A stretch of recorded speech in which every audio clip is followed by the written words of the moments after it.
200,000 جنيه كسبتهم في طريقة من 10 طرق شاركتهم في بوست على بروفايلي اللي هو اللي بتكلم فيه عن 10 طرق مختلفة لتحقيق النص أرنب سنويا. اهو 200,000 جنيه هيت، وهنعمل ريفرش برضو للصفحة عشان الناس اللي ادي ريفرش. هي دي 200,000 جنيه هيت، اتدفع منهم لغاية دلوقتي 191,000 ولسه متبقي 15,000 اللي هيتحولوا لي ان شاء الله على اخر الشهر. كسبتهم منين بقى؟ تعال اقولك.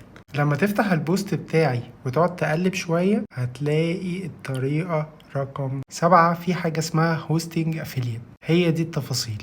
دي بقى عبارة عن ايه؟ دي عبارة عن تسويق بالعمولة لاستضافات. ايه هي الاستضافة؟ الاستضافة هو سيرفر بيتأجر بشكل شهري او سنوي، وبتدفع اشتراكه لو انت عايز يبقى عندك موقع على النت. الموقع بتحطه على السيرفر وتشتري له حاجة اسمها دومين، وتربط الاتنين دول ببعض، بحيث على سبيل المثال لما تيجي تفتح الويب سايت بتاعي اللي هو jimmy.in وتدوس انتر، ده الدومين، والصفحه اللي هتظهر لك دلوقتي ده الويب سايت بتاعي. الويب سايت محطوط البيانات والملفات بتاعته على سيرفر. السيرفر هو اللي انت بتدفع له اشتراكات بشكل شهري او سنوي. امثله للمواقع اولا هوستجيتور، وثانيا موقع هوستنجر، وثالثا موقع بلو هوست. في كل واحد من الثلاثه في حاجه اسمها برنامج تسويق بالعموله، عباره عن ان هو بيديك لينك. اللينك انت بتبعته للناس. الناس لو دخلت عن طريق اللينك بتاعك واشترت حاجه من الحاجات اللي الموقع بيبيعها، وقتها انت بتاخد عمولة على كل شخص. تجربتي انا الشخصية اللي كسبتني 200,000 جنيه كان عن طريق موقع هوستجيتور.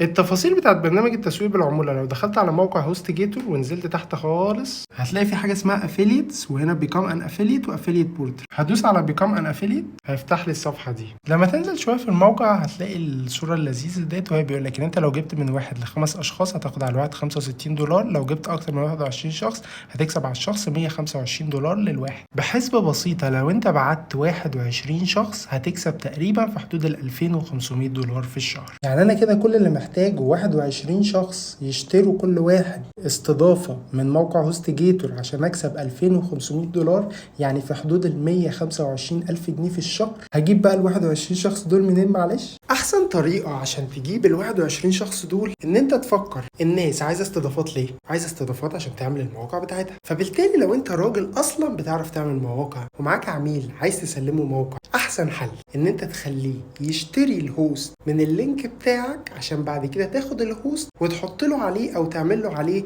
الموقع بتاعك. فبالتالي تبقى كسبت هنا من ناحيتين. اول ناحية وهي ناحية الاستضافة، كسبت من العمولة بتاعتك من الموقع اللي هو اشترى بيه الهوست اللي هو لازم يشتريه عشان تعمل له الموقع بتاعه.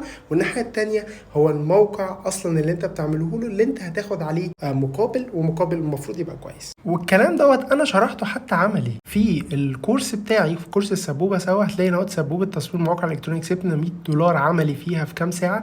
وديت انا بدخل معاك خطوة بخطوة وبعمل موقع لعميل انا كنت جايبه من مستقل، بداية من ان انا اعرف كتبت له الكوتيشن بتاعتي لغاية لما استلمت الفلوس على البنك. الفكرة بقى ان في حتة التسويق بالعمولة وازاي كسبت منه $65 في اقل من 15 دقيقة، دي انا عملتها وانا بعمل له الموقع بتاعه. فبالتالي بدل ما اخد بس منه $100 مقابل الويب سايت اللي هو بالمناسبة سعر رخيص مقارنة بالمنافسين، لكن كمان قدرت اخد تقريبا ضعف ثمن البروجكت من حاجة اصلا ما فيش حد بيعملها. لكن انت لو عملتها هتعرف تكسب اكتر، وفي نفس الوقت العميل يدفع اقل، فتبقى في المواقع الفريلانس تنافسي، او تبقى انت ارخص واحد بس في نفس الوقت انت اكتر واحد بتكسب. لو انا بقى هشتغلها دلوقتي الطريقه هقول لك انا هعملها ازاي بطريقه ذكيه. هتكلم مصريين اقول لهم يا جماعه انا مستعد اعمل لكم الموقع بتاعكم ببلاش من غير اي تكلفه. تمام.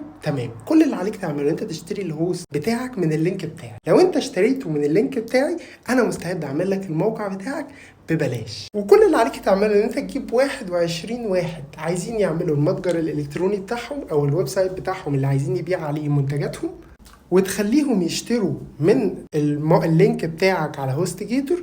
تاخد $125,000 جنيه في الشهر، تعمل لهم 21 موقع، هم ما دفعلكش ولا جنيه، وانت كل الفلوس كسبتها من فكرة الافيليت. هتقول لي في مشكلة انا ما بعرفش اعمل مواقع. هقول لك ما تقلقش، لان كورس السبوبة سوا في عالم هنا اسمه عالم تصميم المواقع، بنوفر لك فيه محتوى مميز، التجربة اللي انا وريتها لك في اول الفيديو. الحاجة التانية جروب اكتف جدا، فيه اكتر من 14,000 رسالة او سؤال واجابة تسألوا وتجاوبوا عليهم، ومتابعة معاك يومية. كل 24 ساعة بنبعت لك رسالة فيها شرح تفصيلي خطوة بخطوة الحاجات اللي انت محتاج تعملها. ده غير 3 ادوات مدفوعة زي انفاتو إليمنتس والمنتور برو وكمان إليمنتس كيت. يعني دي فكرة من ال10 أفكار. قول لي لو النوع دوت من الفيديوهات الطويلة حلو أو يشجعني عشان أنزل أفكار تانية.